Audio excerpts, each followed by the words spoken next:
নমস্কার, আমি স্বপন। নিউজ নয়া ভারতে আপনাদের সকলকে স্বাগত।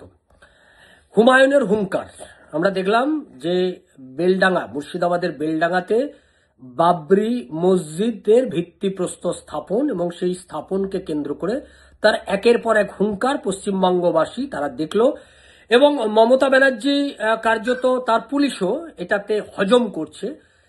কলকাতা হাইকোর্টে গিয়েছিল সেটাকে বন্ধ করার জন্য মমতা ব্যানার্জির সরকার। কলকাতা হাইকোর্ট বলেছে এটা তার স্বাধীনতা রয়েছে, এই ধর্মীয় আচার আচরণ, এটা যে তার ধর্মীয় আচার আচরণ প্র্যাকটিস করার তার স্বাধীনতা রয়েছে এবং এখানে যদি কোনো আইন শৃঙ্খলা কোথাও বিঘ্নিত হয় তাহলে সেটা রাজ্য সরকারকে দেখতে হবে। অর্থাৎ রাজ্য সরকার, তুমি সাপ তৈরি করেছো, ছোবল খেলে তোমাকেই খেতে হবে।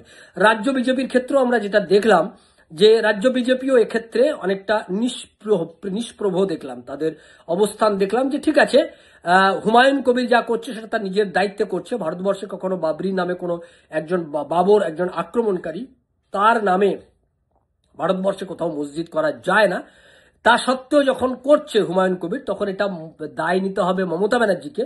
আমরা কেন হুমায়ুন কবিরকে এই ব্যাপারে বাধা দিতে যাব?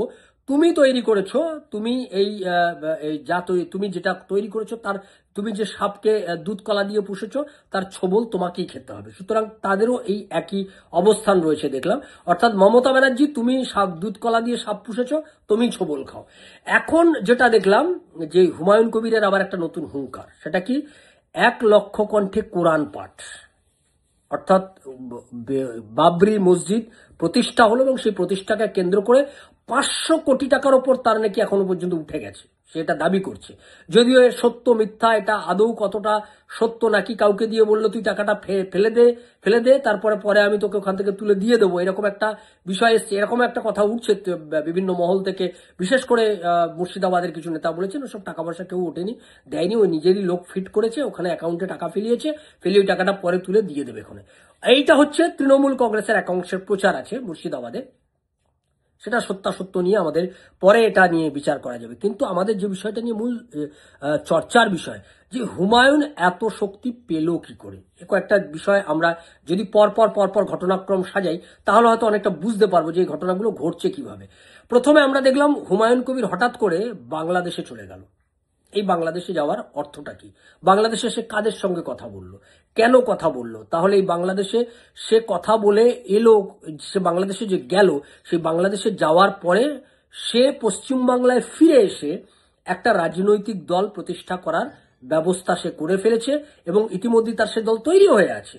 শুধু সেটা প্রকাশ করবেন 22শে ডিসেম্বর, সেই দল প্রকাশ করবে। অর্থাৎ সে যখন বুঝতে পারছে যে তৃণমূল কংগ্রেসে সে যেটা বলছে সেই কথা তৃণমূল কংগ্রেসে আর গ্রাহ্য হচ্ছে না, তৃণমূল কংগ্রেসের নেত্রী মমতা ব্যানার্জি, অভিষেক ব্যানার্জি, তারা গ্রাহ্য করছে না, গুরুত্ব দিচ্ছে না, তখন সেরকম একটা পিরিয়ডে দেখলাম বাংলাদেশে চলে গেল।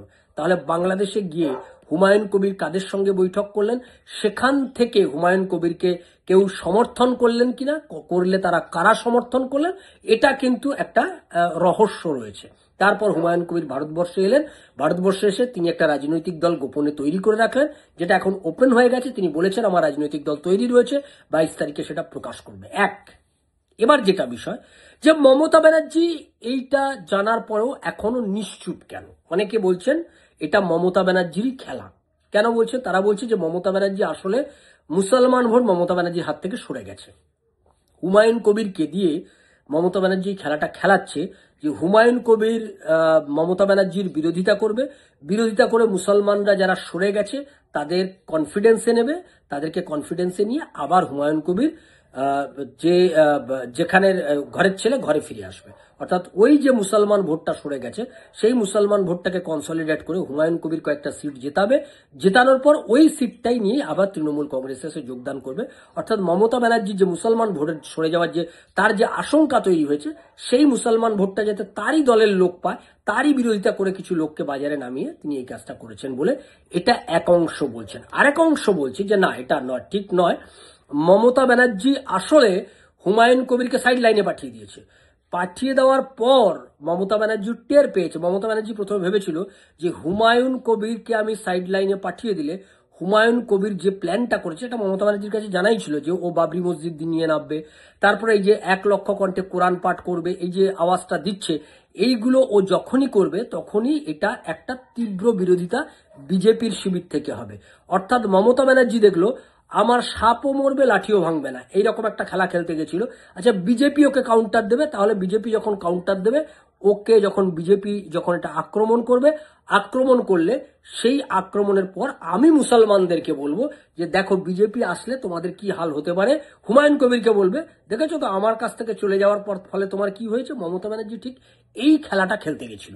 হুমায়ুন কবিরকে দিয়ে সে এক ঢিলে 4 পাখি মারতে গেছিল, 2 পাখি নয় 4 পাখি মারতে গেছিল। প্রথমত মুসলমানদেরকে প্যানিক দেওয়া, কারণ এসআইআর মমতা ব্যানার্জির কাজ হয়নি, মুসলমানদেরকে এনআরসির এসআইআর কে এনআরসি বলে যে খেলাটা খেলতে গেছিল সেটা কাজ হয়নি। হুমায়ুন কবিরকে মমতা ব্যানার্জি পাত্তা দিচ্ছে না, কারণ হুমায়ুনকে যদি রাখে তাহলে মুর্শিদাবাদ জেলার একটা বিরাট অংশ তৃণমূল কংগ্রেসের বিরুদ্ধে চলে যাবে, তার নেতাদের একটা বিরাট অংশ হুমায়ুন কবিরের বিরুদ্ধে যাবে। হুমায়ুন কবিরের এমনি বদনাম আছে, হুমায়ুন কবির এদল ওদল করে, একবার বিজেপিতেও গিয়ে ক্যান্ডিডেট হয়েছে। ফলে হুমায়ুনের ওপর সেই আস্থা মমতা ব্যানার্জির নেই, যে আস্থা তার দলের অন্য লোকেদের ওপর আছে। ফলে হুমায়ুন যে কথাগুলো বলেছিল সেটা মমতা ব্যানার্জি মান্যতা দেয়নি। মমতা ব্যানার্জি বুঝেছিল হুমায়ুন যদি বেশি ধর্ম নিয়ে লাফালাফি করে তাহলে হুমায়ুনকে কাউন্টার দেবে বিজেপি, আর বিজেপি যেই কাউন্টার দেবে আমি সঙ্গে সঙ্গে দুটো খেলা খেলবো। এক বলবো মুসলমানদের ভয় দেখাবো যে দেখো বিজেপি তোমাদের কিরম করছে, আর হুমায়ুনকে বলবো দেখলি তো আমার থেকে বেরোলে তোর কি হাল হয় বুঝে নিলি, বিজেপি তোকে ছিঁড়ে খেয়ে ফেলবে। এই যে খেলাটা খেলতে গেছিল মমতা ব্যানার্জি, এটা বুমেরাং হয়ে গেছে, এটা বুমেরাং হয়ে গেছে। বিজেপি মমতার এই খেলাটা বুঝতে পেরেই বঙ্গ বিজেপি নিশ্চুপ। বঙ্গ বিজেপি বুঝেছে যে মমতা এই খেলাটা খেলতে গেছে মুসলমানদেরকে দিয়ে, মুসলমানদেরকে সামনে রেখে খেলাটা খেলতে গেছে। তাই বঙ্গ বিজেপি একদম চুপ করে গিয়ে বলল তোমারই সাপ, তুমি দুধ কলা দিয়ে পুষেছ, তুমি ছবল খাও, এটা করতে গেছে। এবার এখন হাতের ঢিল বেরিয়ে গেছে, কিছু করার নেই। এখন এই হুমায়ুন কবির, যদি হুমায়ুন কবির বলছে যে আমি জেতার পর তৃণমূল শিবিরে ফিরে যাব, সেটা তো অনেক পরের ব্যাপার। জেতা আগে জিততে হবে, দল করছে, দল তৈরি করবে। ইতিমধ্যে মিম তাকে ডেকে পাঠিয়েছে, আসাউদ্দিন ওবেসির নেতা তাকে হায়দ্রাবাদে ইতিমধ্যে দাওয়াত দিয়ে দিয়েছে, সেই দাওয়াতে যাবে বলে শোনা যাচ্ছে। ফলে আসাউদ্দিন ওবেসির দাওয়াতে চলে যাওয়া মানে আসাউদ্দিন ওবেসি এখানে এই হুমায়ুন কবিরের যে নতুন রাজনৈতিক দল আত্মপ্রকাশ করবে সেটা, তার সঙ্গে আইএসএফ ইতিমধ্যে ঘোষণা করেছে যদি এরা তৃণমূল কংগ্রেসের বিরোধিতা করে তাহলে তারা একটা অবস্থান নেবে। এদের ইতিমধ্যে আপনারা দেখলাম তোহা সিদ্দিকী সে মমতা ব্যানার্জির বিরুদ্ধে কথা বলতে শুরু করেছে, যদিও তোহাও মাঝে মধ্যে ওলট পালট করে, একবার মমতাকে গালাগাল দেয় আবার মমতার পক্ষেই বলে। তোহাকে নিয়ে খুব একটা বিশ্বাসযোগ্য অবস্থান নয় তোহা সিদ্দিকের। কিন্তু আইএসএফ, তার সঙ্গে হুমায়ুন কবিরের রাজনৈতিক দল, তার সঙ্গে মিম, এই তিনটে দল যদি যুক্ত হয়ে যায়, অর্থাৎ মুসলিম যারা রয়েছে, যারা মুসলিম রাজনীতি করে, মুসলিমদের জন্য যে রাজনৈতিক দলগুলো রয়েছে, একদম পিওর মুসলিমদের জন্য যে রাজনৈতিক দলগুলো, সেই রাজনৈতিক দলগুলো যদি একত্রিত হয়ে যায় তাহলে মমতা ব্যানার্জিকে তারা কেন ভোট দেবে? কারণ মুসলিমরা ইতিমধ্যেই বলেছে যে আমাদেরকে তেজপাতার মতো ব্যবহার করে, মমতা ব্যানার্জি তেজপাতার মতো ব্যবহার করে। বাবরি মসজিদকে সামনে রেখে মমতা ব্যানার্জিকে আক্রমণ করেছে হুমায়ুন কবির, বলেছে আরএসএস এর নেত্রী, বলেছে ও নিজে জগন্নাথ মন্দির করে আর আমাকে বাবরি করতে গিয়ে বাধা দিচ্ছে। মমতা ব্যানার্জি এই বাবরি মসজিদে বাধা দিতে গেলে মমতা ব্যানার্জির বিপদ ছিল, এক মুসলমানরা খেপবে ওর বিরুদ্ধে, তাই বাধা দিতে পারেনি। চেয়েছিল কলকাতা হাইকোর্ট এটা আটকা, কলকাতা হাইকোর্ট বুঝেছে যে মমতা ব্যানার্জি নিজের দলের তৈরি এটা ফ্র্যাঙ্কেস্টাইন, সেই ফ্র্যাঙ্কেস্টাইন এখন ঝাঁপিয়ে পড়েছে।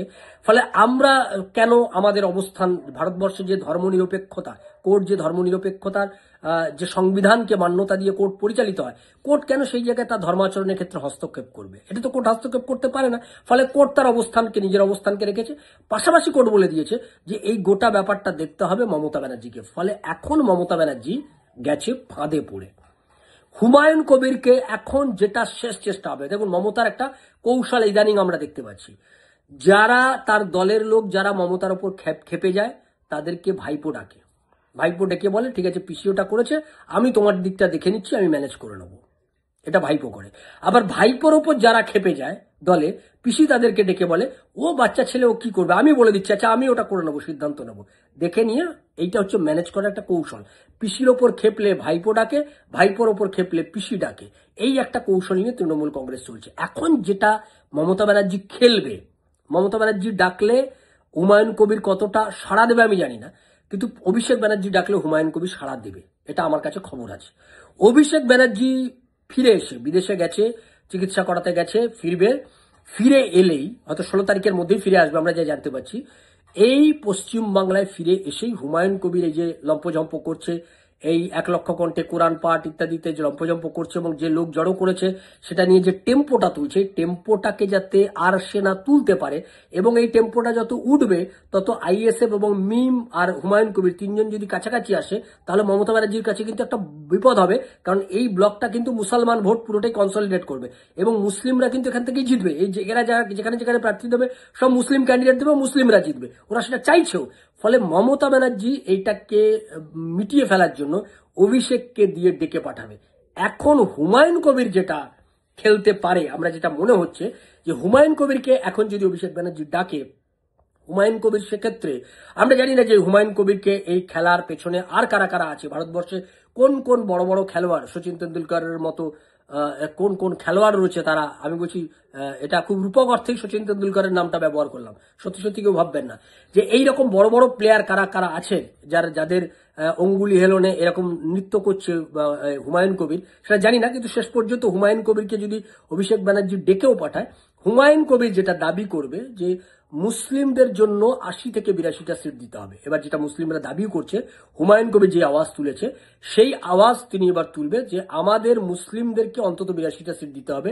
সংখ্যাটা 105-10 হলেও কিন্তু অবাক হবে না, অর্থাৎ 294টা সিটের মধ্যে। এটা আমরা প্রায় 6 মাস আগে বলে দিয়েছিলাম, আপনাদের নিশ্চয়ই সেটা স্মরণে থাকবে যে মুসলিমদের জন্য সিট চাইছে, মুসলিমরা এবার চাইছে তারা মেজরিটি একটা সিট পশ্চিমবাংলার বিধানসভা থেকে তারা পাক, পশ্চিমবাংলার বিধানসভায় তাদের একটা বড় সংখ্যার বিধায়ক মুসলিম এবার আসুক।